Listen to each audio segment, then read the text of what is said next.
Welcome back to our channel. You've probably heard about Adam and Eve from the Bible and know bits of their story, their fall, their sin, their kids, and how their family tree grew. But have you ever wondered, what language did Adam use to talk to Eve, their kids, and grandkids during his long life? This video delves into this mystery to shed some light on this interesting question. Don't forget to like, comment, subscribe, and share this video with others who might be pondering the same thing. Ever thought about what language Adam and Eve chatted in? People often chat about the family lines that sprouted from Adam and Eve, like Cain's descendants, the Cainites, and Seth's line, the sides. They discuss how these two lines, one seen as good and the other not so much, wind through time, all impacted by the corruption that came with Adam and Eve's sin. The fall of their offspring due to Adam's original sin, which humanity still carries, crops up often in the stories of the Old Testament characters. Whenever Adam and Eve are mentioned, questions arise about their kids, grandkids, and great-grandkids. The topic sparks a lot of curiosity among those who wonder about the descendants and the different family lines that came from Adam and Eve. After all, Adam and Eve were the very first humans, the oldest ancestors of all humanity, the ancestors of every race and ethnicity we see today. One common question I get is about the language Adam and Eve used in the Garden of Eden. Their descendants, from both Cain's and Seth's lines, continued to speak these languages even after the flood, only ceasing when humanity faced the Tower of Babel. The Bible gives us limited details about this language, mentioning that it was given by God and could have been the same language God used, or possibly what angels used to communicate. God used this language to speak to Adam, and he likely taught it to Eve. Alternatively, Eve might have been born already knowing this language. There are various theories attempting to identify this ancient language. In this video, I'll share some of these theories with you, and I'm eager to hear your thoughts in the comments. By the end of the video, I'll delve into what the Bible actually says about this language and what it might have been. So, let's dive into the different biblical perspectives on the original language of Adam and Eve. Let's start by looking into Hebrew and its connection to the language of Adam and Eve. Some interpreters of the Bible argue that the language spoken by Adam and Eve persisted until the time of Moses and the Israelites, with that language being Hebrew. However, there are doubts about whether this claim is strongly supported by the Bible. Hebrew is an ancient language, around 3,400 years old, descended from the ancient Canaanite languages. In the Old Testament, it was referred to as the language of Canaan, as noted in the book of Isaiah. This classification as a Canaanite language raises questions, since it linguistically originated from Canaan rather than Mesopotamia, where Abraham, the forefather, hailed from. Abraham came from Ur of the Chaldeans, where Sumerian and Akkadian were spoken. This viewpoint is one of the debated interpretations among groups discussing biblical languages and the origins of the first language worldwide. Some argue that it might have been Hebrew. Beyond Hebrew, many scholars, including Jewish rabbis with ancient traditions and texts, strongly assert that the original human language, spoken by Adam, Eve, and even Noah, was ancient Aramaic. This theory suggests that Aramaic was the language through which God communicated with Adam and Eve, and that they passed it down to their descendants.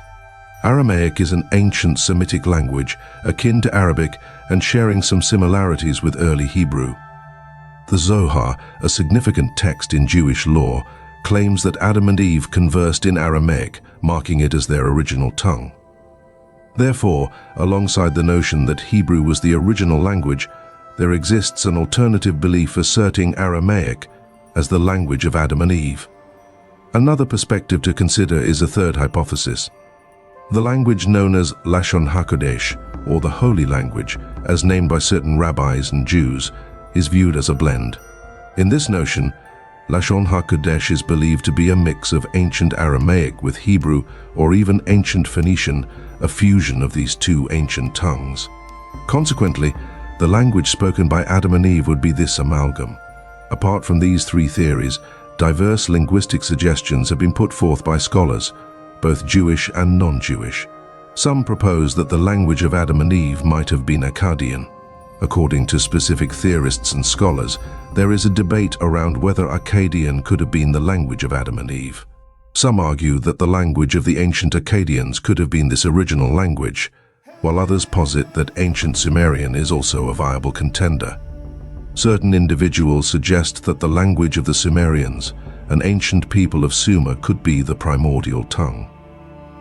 This viewpoint stems in part from the fact that Akkadian boasts some of the oldest language records known to date, with its records being the earliest documented across all languages worldwide. Similarly, the ancient records of the Sumerian language lend weight to this interpretation. According to certain theorists, the Akkadian language stands out as a top contender, while others lean towards the Sumerian language.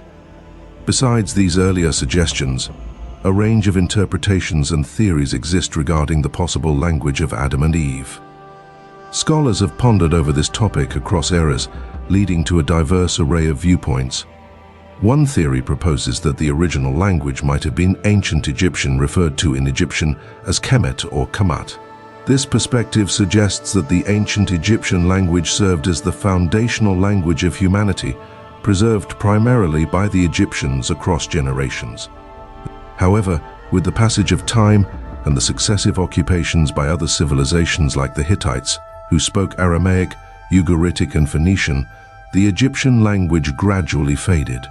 Furthermore, invaders such as the Greeks and Romans, who established rule over Egypt, also played a role in altering the linguistic landscape of the region. This blend of influences and conquests led to the transformation and eventual disappearance of ancient Egyptian as a spoken language. In this view, ancient Egyptian could have been the original language. The arguments supporting this theory echo those for Akkadian and Sumerian, as hieroglyphs, the Egyptian writing system, are considered among the oldest globally, with records dating back to ancient times. Consequently, some entertain the idea that ancient Egyptian was humanity's first language. Additionally, a faction of scholars puts forward the notion of a Proto-Indo-European language, or a precursor to it, as the primordial tongue. However, these theories lack substantial evidence and are essentially speculative. It's crucial to emphasize that none of these theories find support in biblical texts. The Bible and ancient apocryphal writings do not mention Hebrew, Akkadian, Aramaic, or Egyptian as the language of Adam and Eve. In essence, these interpretations remain theoretical and lack firm grounding. As per the majority of scholars and common agreement, the original language spoken by Adam and Eve is commonly known as the Adamic language. This title is linked to Adam himself and is regarded as the fundamental language.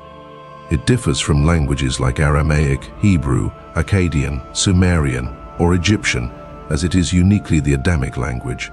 It is also recognized as the language of Noah, the Noetic language, or even the language of Enoch, while there is mention of an Enochian language. It doesn't specifically denote the language of Adam and Eve, but is a term used in the Bible to describe it. This language is also associated with the language of angels. The Apostle Paul alludes to it in the New Testament, stating that speaking the language of men and angels without love is meaningless. Hence, this language is seen as a celestial tongue. The information regarding the sudden disappearance of this language spans from the time of Adam to the era of the Tower of Babel.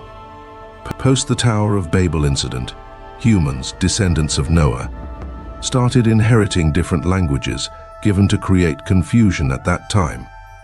This confusion of tongues, as mentioned in Genesis 11 during the story of the Tower of Babel, signifies the term Babel in Hebrew as confusion or the gate of God.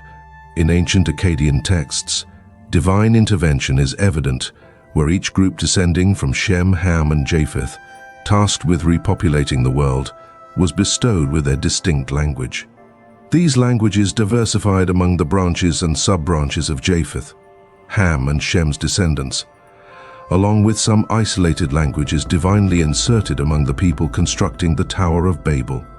Due to their malicious intentions, God diversified the languages significantly to impede their efforts, leading to widespread confusion where understanding ceased among them. Subsequently, each group dispersed to different regions worldwide, resulting in the plethora of languages we observe today. The original language of Adam and Eve, the Adamic language, was eradicated from the earth by God himself, replaced by various languages and dialects for Noah's descendants. This transpired during Noah's time, not during Adam, Seth, or Enoch's era. When Noah's offspring were constructing the Tower of Babel, God removed the original celestial language and introduced diverse languages to the people. In essence, the primordial language spoken by Adam and Eve was the Adamic language, the language of angels, and even the language of God. It's crucial to note that this language does not correspond to Hebrew, Aramaic, Akkadian, or any contemporary language today. It was a language removed from the earth by divine action.